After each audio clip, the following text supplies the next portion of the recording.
American airplanes, but in effect barred US companies from coming into the country. Such a new business proposal could draw the interest of President Donald Trump. I'm Charles de Ledesma. Conservative and center-left parties have reached a deal to form a new German government after weeks of negotiations. The agreement paves the way for new leadership in Europe's biggest economy after months of political drift. Friedrich Merz expected to become Germany's next leader. More on these stories at townhall.com. I'm John Scott. The following is an America Matters media production. The views expressed do not necessarily represent those of the station or its advertisers, although we think they should. But that's the opinion of America Matters Media. Vote for me and I'll set you free. Freedom is just another word for nothing left to lose. Come together right now over me.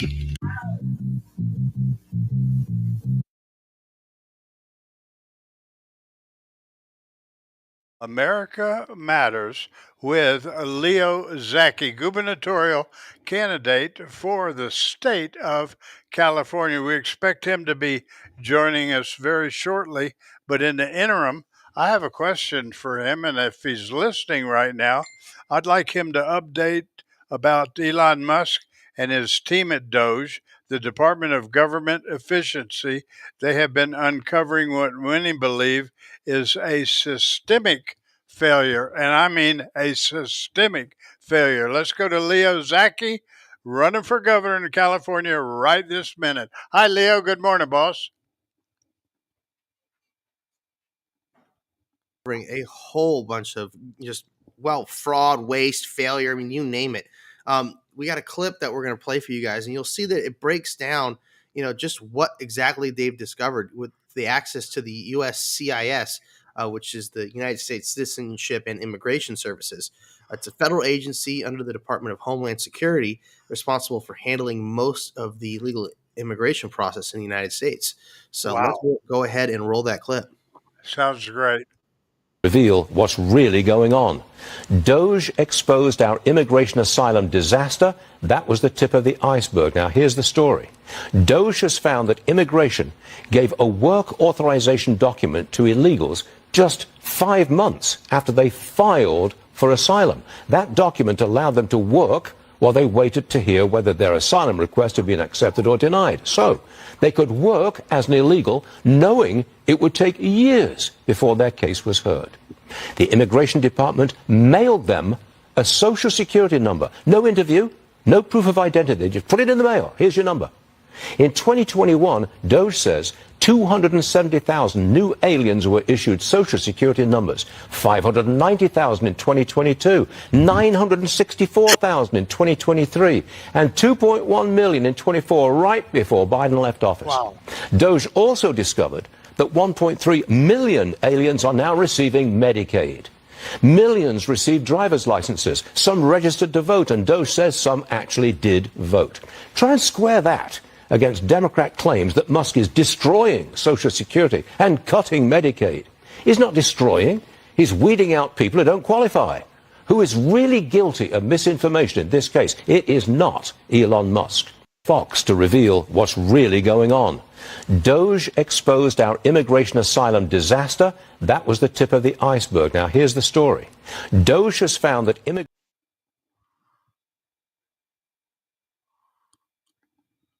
It's incredible, isn't it? Like, this is exactly what we've been talking about. And the fact that the mainstream media is lying so just incredibly blatantly about what is actually going on with Doge, it's an insult. Oh, it's absolutely more than an insult. It's ridiculous the way they're lying to us, Leo. It doesn't make any sense other than they're covering up crimes that they're committing, because what they're doing is they're doing it on purpose. As was mentioned, they're having illegal immigrants get Social Security numbers, illegal immigrants receiving Medicaid, illegal immigrants actually casting ballots in our elections. This is exactly what we talk about when we mention that we want free and fair elections, that we want people that are supposed to vote. This is exactly what we're talking about. I mean, this is the fact that there are so many issued and literally 2.1 million Social Security numbers that were issued just before Biden left office is outrageous. It's absolutely outrageous. 2.1 million just before Joe Biden left office. That's absolutely criminal, Leo. Criminal. Absolutely. You know, Doge also discovered that 1.3 million non-citizens receiving Medicaid. That's a huge amount of people receiving medical benefits that they're not entitled to. It's so, and I can tell you that it's more than $1 a visit for these folks. You know, that's so you're telling me that they've been spending probably well over 20, 30 more than that. It's got to be at least $100 million. Think about Right. it. Right. Think about that. That's a lot of money. It's unbelievable. And who's paying the bill? The taxpayers. You and me and everybody out there listening are footing the bill on this one. And That's our right. corrupt, crooked leaders are the ones allowing this to happen because they know they're going to get exactly what they want, and that's voters. And that's exactly what was stated. Illegal immigrants with Social Security numbers actually cast ballots. And I can guarantee you they voted for Biden and for more of this broken policy because they don't care about you or this country. Okay. They care about the freebies that they're getting from the corrupt, crooked leaders. You know, it's amazing to me because I watch so many of them cross that border, Leo, and I can't count, but it seemed to me like at least 7 out of every 10 that I saw on television were wearing a Biden or Harris shirt at the time. Harris Well, for they're giving them out. They're giving them yeah, out there. It's like, hey, just in case you didn't know, this is who you got to vote for. right. As they're putting up signs and porta potties on the Mexican side of the border, saying, Unbelievable. when you get here, this is what you do, and go and vote for Joe Biden or go and vote for Kamala Harris. Like we literally have evidence of this. Like this happened. This isn't hyperbole. This is documented. Right. Right. I mean, Unbelievable. it's just Unbelievable. it's insane. It's insane, because in 19 states and DC, they allow for undocumented citizens, or not citizens, excuse me, illegal immigrants to get driver's licenses.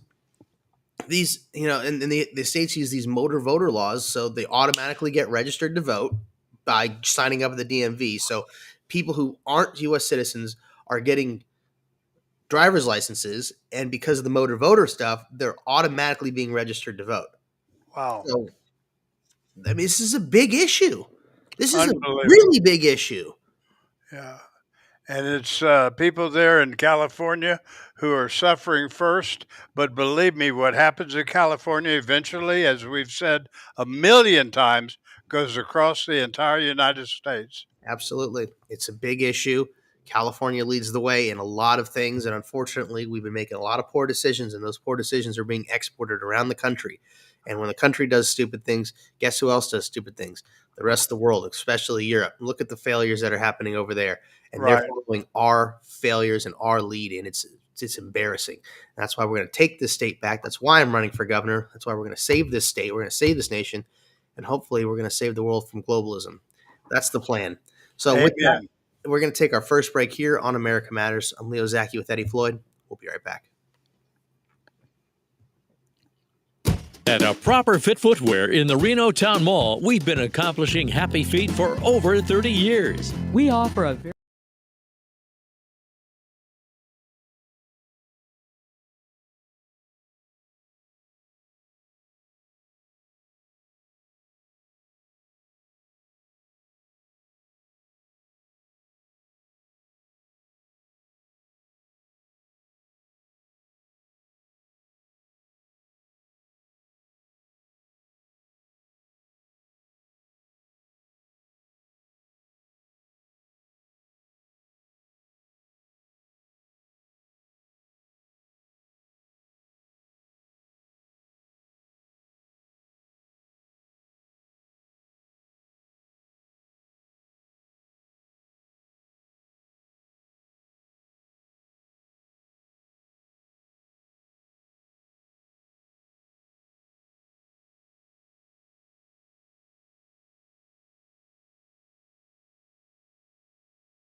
All right, folks, we are back with America Matters. I'm Leo Zacky with Eddie Floyd, and we've been just talking about all sorts of stuff. We just got done telling you about what's going on, some discoveries that Doge has found, and it's just a slap in the face to everybody how the mainstream media is lying about Doge and what they're doing and the good things that are coming from it, and just the exposure, the truth, the transparency, the discovery and the broadcasting of the fraud that has been taking place in our government for years. Right. Why wouldn't we want to know about this? Why shouldn't we have this information?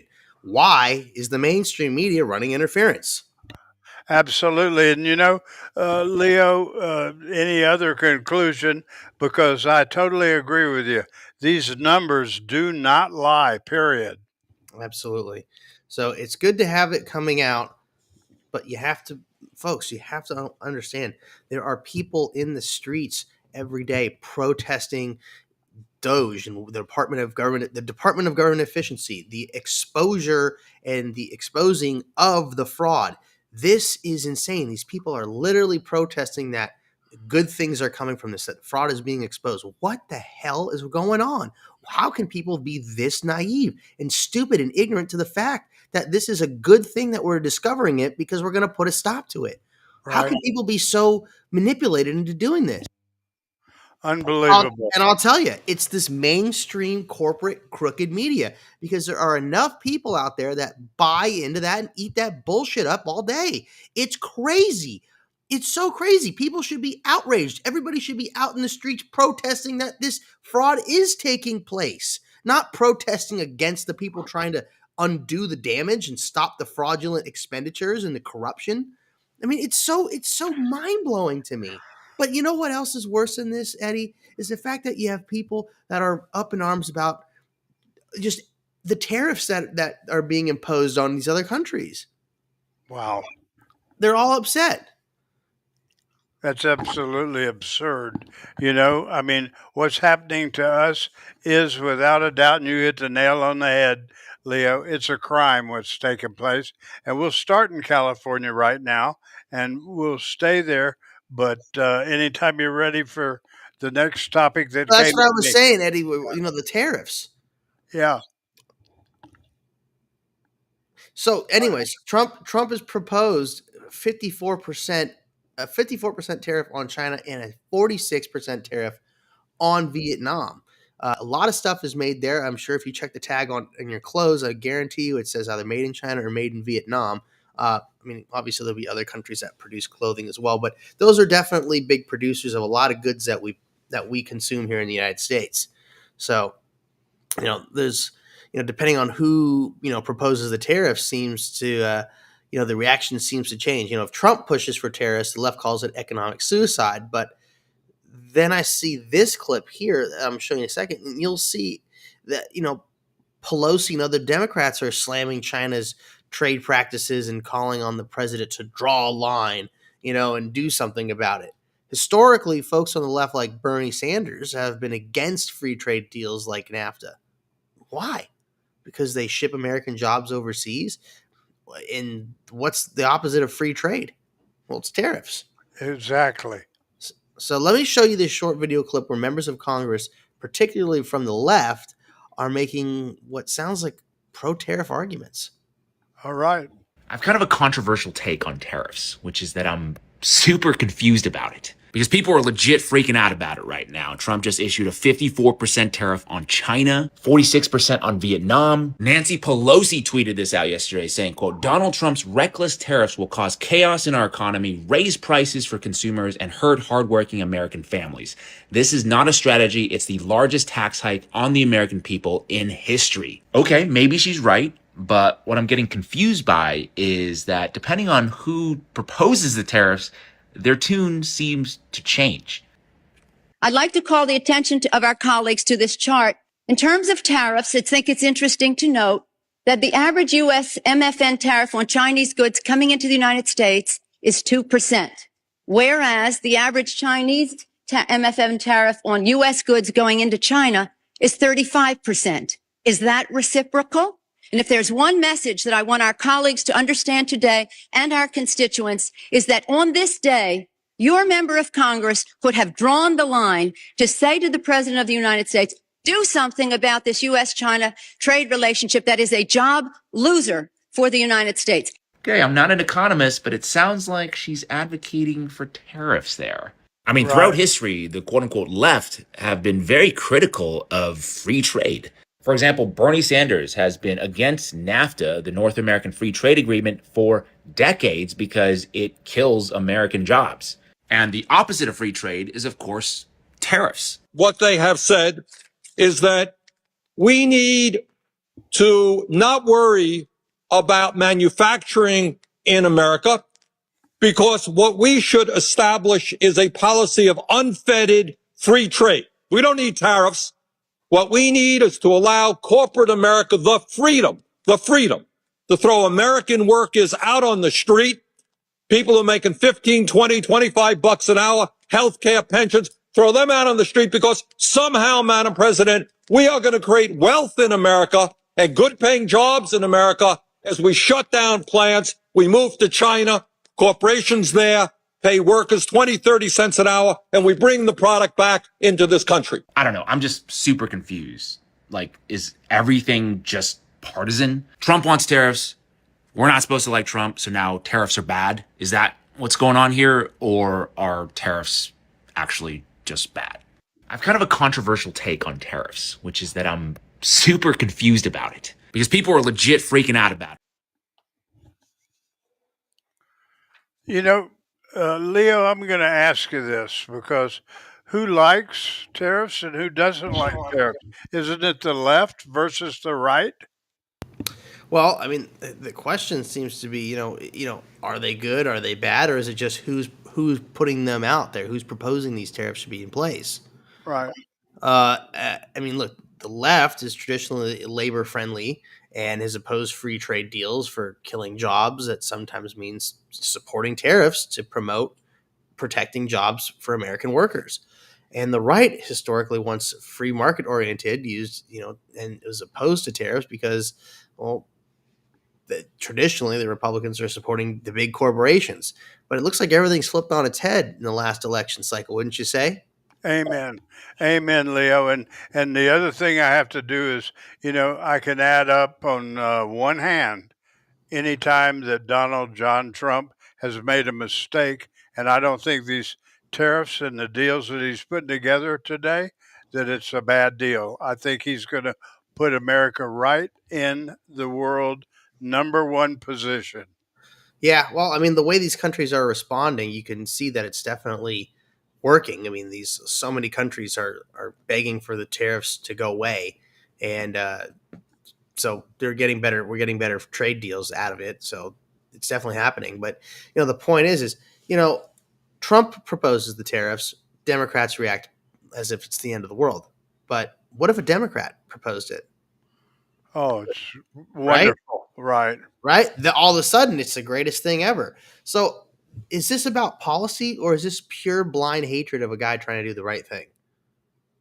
It's blind hatred, Leo. Let me just tell you that. And I don't mind paying the $1,000 fine because to me, every word that comes out of Nancy Pelosi's mouth is total bullshit. Yeah. No, it 100% is. But all these folks on the left and how they have this vehement hatred for Donald Trump because he's, I don't know, taking away their free lunch, upsetting their norm, the way they crookedly earn their millions. These folks that are on $200,000 a year salaries that are somehow worth $20+ million, like AOC, the awful bartender, donkey-faced witch, is now worth $20 million somehow. Nancy Pelosi, her net worth is skyrocketed to over $100 million. And even though she's been in Congress for about 20+ years, but it doesn't matter. In 20+ years, I don't think you could amass that money on the government salary. So that's another interesting one there. All these folks, incredibly, incredibly wealthy. But the question is, what do tariffs actually do? And the pros here are they protect domestic industries, they give leverage in trade negotiations, and can support job retention in key sectors. Now, the cons are that they raise prices for consumers invite retaliation from trading partners, disrupt supply chains, and often act as hidden taxes. But Wow. what are we, Unbelievable. what are we fighting for, right? We want to protect American jobs, right? So don't you think this is kind of important considering all our jobs have been offshored for the last 2 decades, Right. But why is this so confusing? Because it's not about economics; it's about politics, and identity and who's on what team. That's the big issue here. Right. We've reached the point where policies are judged less on merit, on more on who's delivering the message. It's not are tariffs good or bad? It's who's proposing them and do we trust them? So, Can they backfire, Leo, in your opinion? Can a tariff backfire? I mean, yeah. If a country says, "All right, well, we're not going to play your game and just do business elsewhere," and essentially, if they're the ones that are the sole producers of whatever item it is that's being tariffed, then yeah, I mean that can definitely have an impact. But I don't think anybody wants to play the trade war game, considering the United States is the world's largest consumer. Amen. And we still produce a hell of a lot of food that they want. And there's a lot of stuff that comes out of America that these other countries want. And China, someone that's running low on food, well, we do send them food. So they want that. So they're going to definitely get in line because they've got about 2 billion hungry mouths over there. That's right. So, these tariffs, they're tools. They're not solutions. Okay. If we use them wisely, we can correct trade imbalances. If we use poorly, yeah, they can backfire. What we need is a clear national conversation, not just knee-jerk reactions based on party lines. So next time you hear someone freaking out about tariffs, just ask yourself, is it the policy they're mad at or the person? That's right. Couldn't agree with you more, Leo. I tell you what. I wish we didn't have people, just so mesmerized and wrapped up in the mainstream rhetoric. I wish people were more capable of independent free thinking. That's really what's missing from this country. Leo, before I get to the next topic, I'd like you to go ahead and call a bottom of the hour. Yeah. We're going to go ahead and take our bottom of the hour break here on America Matters. I'm Leo Zacky with Eddie Floyd. We'll be right back.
All right, folks, we are back with America Matters. I'm your host, Leo Zacky, with Eddie Floyd. And we were just talking about tariffs, but, there's a lot of other expenses being pushed on we the people, and certainly here in California, Eddie. Right, right. As a matter of fact, I wanted to talk to you because you seem to be, if you will, the front runner when it comes to gasoline. A lot of talk about gas jumping 65 to 90 cents a gallon in California. Has that happened, Leo? Well, it's happening, and you can thank Gavin Newsom and all the horrible, just policies coming out of here. So we're watching our governor purchase a 9.1 million home in Marin County, and it's one of the most expensive areas in the country. Wow. So while everyday Californians are bracing for higher costs at the pump, the people making decisions seem to be living in a completely different financial world. Right. This all starts with California's low carbon fuel standard, or the LCFS, and it's part of a broader climate change agenda that's designed to increase the cost of gasoline in order to push people into switching to electric cars, which they seem to want to light on fire nowadays because Elon Hitler. Nazi. Yeah, exactly. That's their favorite word to throw around. Anyways, the California Air Resources Board, or CARB, has approved new amendments to the LCFS in late 2024. So with the goal of driving down emissions, Governor Newsom has backed this policy, knowing full well it will raise gas prices for working people. People that he really cares about. No, he doesn't. He doesn't care about anybody other than himself and his family. But we knew that. The plan was to implement this in 2025, but there's been a bit of a delay. And we got a clip more on that after this. So let's roll it.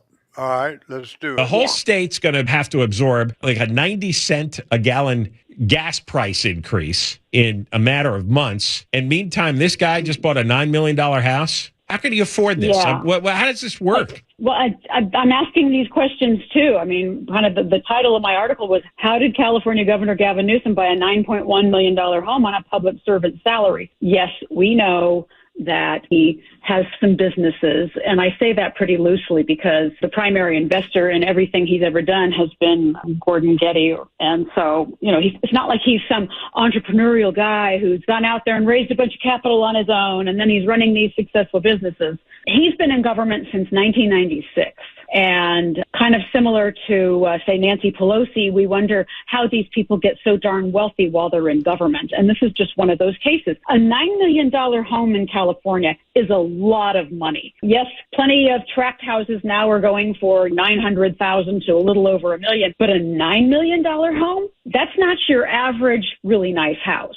No, it's 5,600 square feet. Yeah. And I mean, he was living in a 12,000 square foot house. Yeah, I know. In the Sacramento area. In Sacramento. So this is his idea. Yeah, they're downsizing here, going from 12,000 to about 5,600. Well, they tremendously upgraded their neighborhood. They're back in Marin County. The whole state's going to have to absorb like a 90 cent a gallon gas price increase in a matter of months. And meantime, this guy just bought a $9 million house. I mean, we're talking about deliberate policy designed to make gas more expensive in the name of climate goals. Right. And this increase would be, about 65 cents a gallon in the near term, and it could go up to $1.50 by 2035. Good Lord. Good. But the update is that this policy hasn't gone into effect yet, which is good, but it's still, that looming dagger hanging overhead. So why is the policy delayed?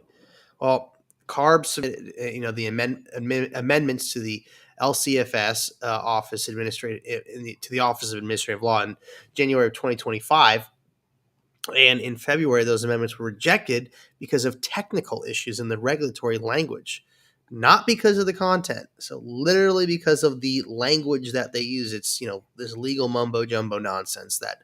Because there's the spoken language that we have, and then there's legal language that lawyers and judges and all these bureaucrats love to roll around in and manipulate. So CARB is now revising and preparing to resubmit the policy. So there is no set timeline for when the new revision will go through, but the delay means Californians are not yet seeing that price spike. So wow. With that said, it's just a temporary pause, not a cancellation. But we don't need to have these ridiculous price raises for climate change. I mean, this is the whole worst joke of it all, folks. This climate change stuff is nonsense. There's no amount of money that we are going to spend as a people on taxes that is going to somehow bring the thermostat of the planet down. And it's not the carbon coming out of the back of your tailpipe that's killing the planet. It's the poisons that are being spewed out by factories in China and India, in the developing world, where they dump plastics and garbage into the sea and other toxic nastiness into the world. Those are the things that are really hurting the planet. It's not the carbon in your exhaust pipe. Wow. Unbelievable. So, how about the legislative fight that's taken place? Senate Bill number 2. Yeah, so the legislature is fighting against this, and Senate Minority Leader Brian Jones here in California introduced Senate Bill 2 to repeal the LCFS changes and stop the gas hike before it starts. The bill drew attention to the bipartisan concern, despite that several environmental quality committee blocked it in March of 2025. So the effort to cancel the policy failed, but the policy itself is also stalled. So we're now in a holding pattern while CARB works to fix the technical problems, and they're going to continue to try again, unfortunately. But getting back to Newsom's $9.1 million mansion, while all this plays out, Governor Gavin Newsom made the headlines by purchasing this $9.1 million home in Marin County. As was mentioned, he even moved out of a 12,000 square foot home into a modest 5,600 square foot luxury home. Modest. Yeah, in one of the wealthiest areas in the state. But, it's not just about optics. It's about the trust. And as was mentioned, he's been in government since 1996, and he's made his fortune being backed by billionaire Gordon Getty, and who helped co-found Plump Jack. Don't buy their wine; it's terrible. But Getty's financial influence played a major role in all of it, and it raises a serious question: how do career politicians accumulate this level of wealth while telling average people to pay more for basic transportation? It's impossible, right? It's you can't believe what's taking place in our nation, not just California, but like it starts there and then it starts moving. It used to move slowly across the country, but now it's moving a lot faster, Leo. Yeah. And don't forget, the Gettys, the Pelosi's, the Browns, and the Newsoms are the 4 elite ruling families in the state. And is it any wonder that they're in business and in bed together? No. So what does all this mean? As I mentioned, this isn't about climate policy. It's about accountability. It's about fairness. California leaders are asking the working people to pay more at the pump, take out loans, buy electric vehicles that their leftist neighbors might want to light on fire, and bear the cost of policies that they had no voice in creating. Meanwhile, those same leaders live in multi-million-dollar estates, funded by elite networks and legacy wealth. People are tired of it, and they should be. Absolutely. Look, I'm not against anybody getting into business. I'm not against people making money. But I'm against the fact that these corrupt people are so oblivious to the impact that is befalling the people of California.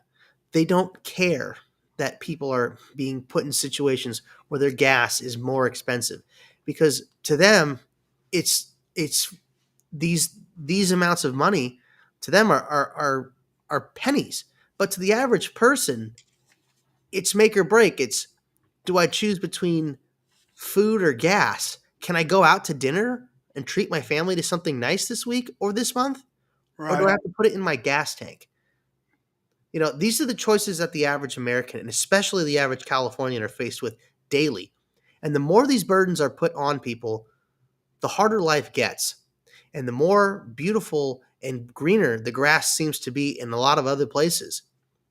Believe it or not, the grass is greener in Arizona or Nevada. Or Total Texas. deserts. Right. Total deserts. But the grass certainly seems to be greener over there. Just hop over the invisible line that separates our state. And life all of a sudden becomes far more affordable. Home prices are half. Gas is 2/3 the price, is less than 2/3, 66% off. I mean, it's insane. We're paying $6 a gallon here in California, and I can go to places like Texas or Florida and pay $2.35. Wow. Why would anybody stay here? Why would anybody want to fight for this place? The state has clearly thrown we the people under the bus, and nobody is standing up and defending them.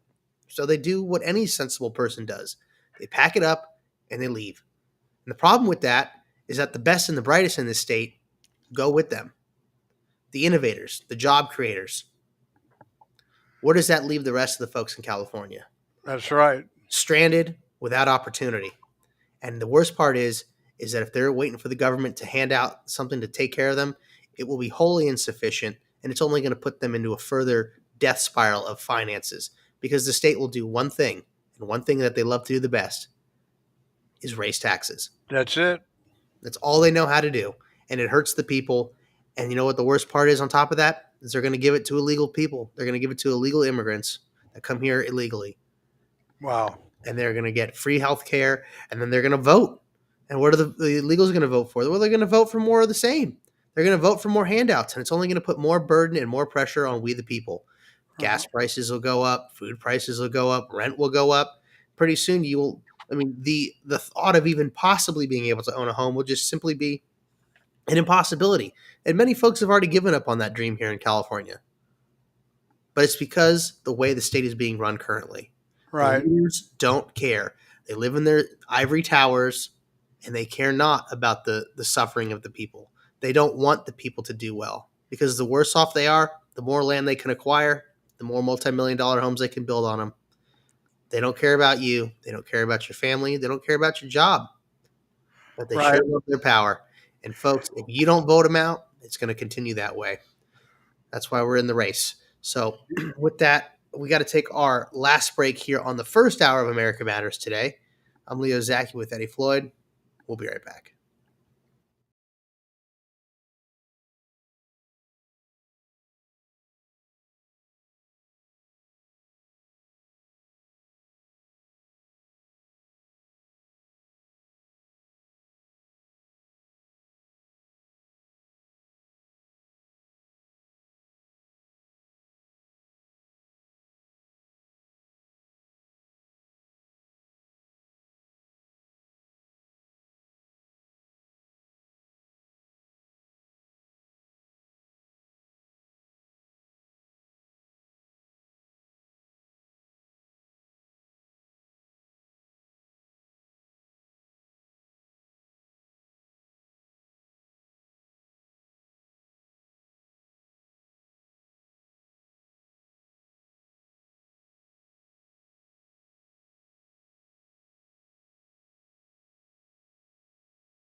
All right, folks, we are back with America Matters. I'm Leo Zacky with Eddie Floyd, and we were just talking about Newsom and the horribleness that comes from that. Eddie, I think you had something to say about all that nonsense. Yeah, I did. This came from Robert, and he's in San Francisco, part of the management of Salem. And he said, "Didn't this happen to a family member of yours, Eddie?" "No, it happened to a family member of my wife's. They sold a track home. I mean, a basic track home in Walnut Creek, Leo. And then they came here and bought in one of the most exclusive areas in Reno and paid cash and wound up buying 6 more homes as investments."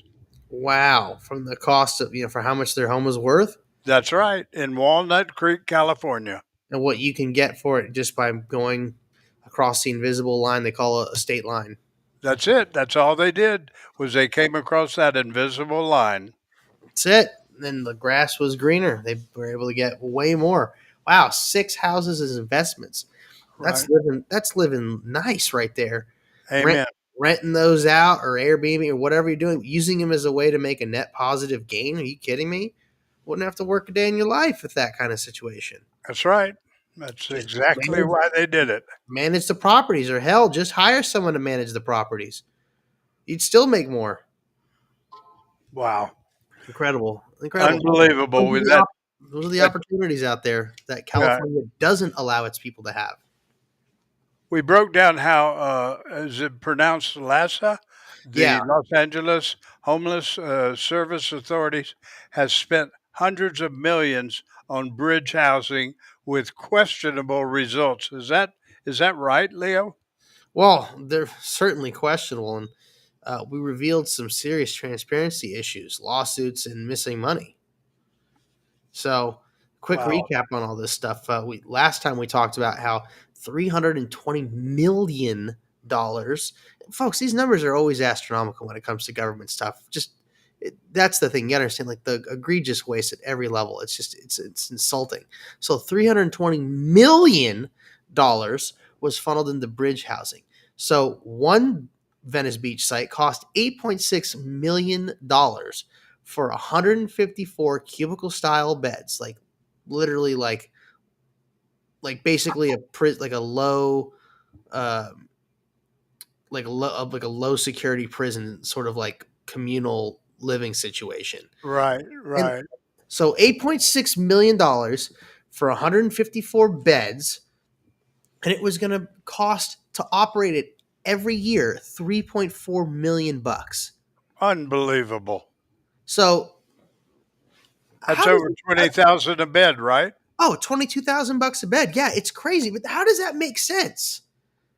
How do you have this level of waste? I don't understand.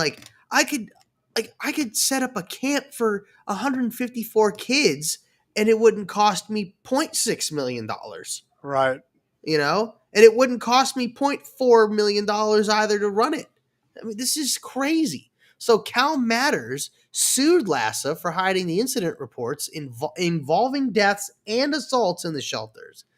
And LASA tried to block it, failed, obviously, thank God. It is now releasing 5,000 reports under settlement, but they're going to trickle them out a couple every 2 weeks. A couple of reports every 2 weeks it'll take several years to get all that out. But the audits found missing documentation and slow payments and $5 million in advances with no records.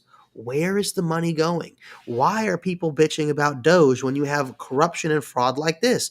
People are laundering the money out of our government under the guise of helping people with the homelessness. There's zero transparency. And then you have leaders like Gavin Newsom buying $9.1 million homes. Where is the money going? That's right. You hit the nail on the head, Leo, again. So today we're going to talk about the $2.1 million conflict. All right. So now there's a new twist. So at the very top of LASA's leadership, you've got Valicia Adams Kellum. She's the CEO of LASA, and she recently approved a $2.1 million in contracts. Wow. With Upward Bound House, a nonprofit where her husband, Edward Kellum, just so happens to be the director of operations and compliance. Wow. What a coinky-dink. What a coinky-dink. I wonder how he was able to win that contract. Yeah, You know? I do Did too. did he have an inside line on what exactly they needed that he could then promise to be fulfilled? Or did he simply get it because, I don't know, he's literally married to the woman who approves that payment? I'll bet he doesn't have qualification one. I guarantee he doesn't have. Yeah, it's going to be a mess. So, anyways, what's going on with the amount of money here? So, a quarter of that nonprofits so it's a quarter of the entire nonprofits funding. Think about that, and it's not a one-off. So, she signed 3 separate contracts / amendments involving the organization, and Lassa claims it was an oversight. And she said the contracts were inadvertently routed to her. And now they're promising staff training to make sure it doesn't happen again. You know, always the little slap on the wrist. You know, oh, don't do it again. You know, where's the accountability, huh? Where is that? I don't understand. So, anyways, clearly Adams Kellum is denying any wrongdoing. Right. But ethics experts say this could clearly violate state conflict of interest laws. What do you say? So, absolutely. If it were you and I, they would have to feed us with a slingshot in prison, Leo. Of course. It's exactly how it would be. So, anyways, we got a clip here that we're going to play showing just this. This lady is Valicia Adams Kellum. She's the CEO of the Los Angeles Homeless Services Authority, in charge of managing over $800 million annually in federal, state, county, and city funds towards homeless shelters. It's a big responsibility, so they pay her a monster salary, $430,000 a year. And what's she been up to? Valicia has just been exposed for funneling millions of dollars worth of contracts to her husband. Quote, documents show that Valicia Adams Kellum, chief executive of the LA Homeless Services Authority, signed a $2.1 million contract and 2 other contract amendments with Upward Bound House, a Santa Monica-based nonprofit where her husband, Edward Kellum, works in senior leadership. And here he is, Director of Operations and Compliance. Compliance. The irony is not lost on me. And for context, $2.1 million is about a quarter of Upward Bound House's total funding. So I would say Valicia's generosity is quite critical for this organization. Except that organization may not be what it seems. Haley Maria Van Nuys wrote that, personally, she feels sorry for all the new homeless families coming into this program thinking they're going to get help when they're not. That place isn't there for helping people. It's a sad money trench with a homeless face to back it up. Don't donate and stay as far away as possible. Not shocking. For journalistic integrity, I must say that Adams Kellum has denied wrongdoing. A LASA spokesperson told LAist that the contracts had inadvertently ended up in front of Adams Kellum to sign. Except, she's done it 3 separate times, so not shady at all. The agency also said that they have pledged additional staff training to prevent future incidents. Such a joke. Wow. Crazy. Beyond crazy. No wonder people are moving out of that state, Leo. Every turn, the people are being abused at every single turn. Our money that we pay exorbitant taxes on is being laundered by crooked people at every level, and yet nobody sees any punishment, no jail time, no consequences. It's just we see the problem, we expose the problem, and then it goes and nothing happens. It just persists. Right. So look what Deanne Tate has done. Those numbers you just read are ridiculous, and she has housed and fed services to 16 veterans at their Santa Ana house for less than $300,000 a year. No government funding. Oh, way less. I mean, she's helped over 8,000 veterans over the last 31 years, and she's definitely not had access to that kind of money. Right. So that's amazing. But the public reaction, the fallout from all this is, well, the backlash has been swift. So the LA County Board of Supervisors pulled $350 million in annual funding from LASA. And shortly after, Adams Kellum announced her resignation. But where's the actual consequences? So she leaves her job. Okay, what about the fact that money's gone? What about that? Yeah, and where is that money? Love to know, but this is the problem when you start outsourcing stuff to corrupt people with no oversight. Right. You just give them a blank check, and there's no checks and balances. These people are appointed, and nobody's held accountable. Only because it's made the news has anything happened. But again, the punishments need to be there. If you do something illegal, you need to go to jail for it, and people need to go to jail for it and be made examples out of, because it will deter anybody else from doing it in the future. So that's what needs to happen, but it's not happening. So no, but you'll make it happen as governor. Oh, absolutely. Look, we have to have consequences. It's really simple. Don't do things that are illegal. Don't take advantage of the system, and everything's going to be all right, and we'll be able to take care of the people. But if you do this kind of stuff, there has to be consequences. You can't just be like, oh, well, you did it, so we're going to let you get away with it. Don't do it again. Also, keep the money you stole because you got away with it. It's so stupid. So stupid. So, yeah, anyways, it's a mess. So LASA was sued for hiding what's happening inside the shelters, and then the audits exposed the missing money. And now it's CEO stepping down after funneling millions to her husband's organization, and yet the homeless crisis continues. So, like I said, where's the accountability? Where's the change? Where is the change? Right? That's right. Where is it? But anyways, we're out of time on this first hour of America Matters. Stay tuned. We got another hour coming up. I'm Leo Zacky with Eddie Florida. Thanks for joining us here on the first hour. We got more coming up. Stay tuned. We'll be back in about 7 minutes.